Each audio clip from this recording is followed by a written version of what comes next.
Napakaganda ng araw noon na kahit sino di aakalain ang trahedyang magaganap kinabukasan. Gabi ng ika-7 ng Nobyembre.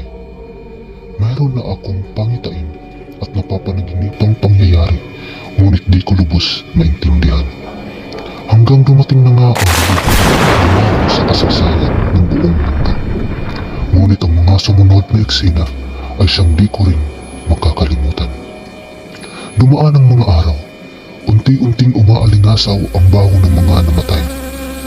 Mga nagkalat sa daan at sa gabi, dahil sa walang ilaw, di mo rin namamalayang naaapakan mo na pala ang isa sa mga nasawi ng dilubyo. Tanda ko pa, noong Nobyembre 20, gabi na noon, hanggang alas 10 na ng gabi.